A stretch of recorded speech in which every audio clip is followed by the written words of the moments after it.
by Sudeikis. Being polite and grateful will make people more inclined to help you. And if people are willing to help you, you may accidentally get something you want. I would also like to share a story based on an Archie comic. Once upon a time, there was a very rude girl. While she was shopping, she did not show any respect or manners to a salesgirl. This upset the salesgirl. While on her break, she shoved aside two boys who were in line for pizza. This put the boys in a bad mood. They became rowdy and got kicked out of the mall. On their way out, they shoved the rude girl from the beginning of our story. This shows that if you are polite and considerate, people will be nice to you. If not, people will be more inclined to be rude back to you.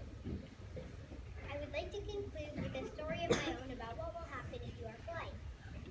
Once upon a time, there were two girls. One was very rude. She was named Banshee. The other girl was very nice and polite. Her name was Peggy. Peggy was writing out invitations to her birthday party. Because she was very polite, she invited everyone, even Banshee. When Banshee received her invitation, she wondered why she had gotten one. But I was so mean to Peggy. Why would she invite me? Wondered Banshee. Banshee thought that maybe there were truly nice people in the world, and even in her class. She became much nicer, determined to become someone who makes the world a better place.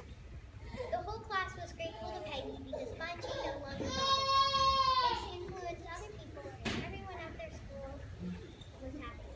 And all of this happened because Peggy was polite and considerate.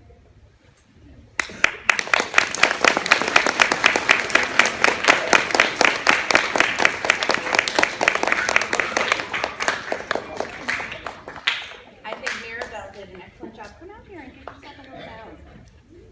Very good. She did a really nice job. Just to give you a little background about Mirabel writing this speech, she put, I don't know if you could hear all of the very specific points she put into her chapel talk, and she actually sent it to me to look at multiple times because that's Mirabel. She is such a hard worker in our class. She had so many reasons why it's important to be polite. She was taking instances from poems, from other different resources, from her own personal experiences. But I think the main point was the importance of why you should be polite and what you get back in return. And I have to say that she is absolutely the pivotal person as far as being polite. One thing I want to share about Mirabel is that even though I'll release people for bathroom and drink at our break time for language arts, she'll still come up to me and say, may I please be dismissed for bathroom and drink, even though I've already dismissed everybody.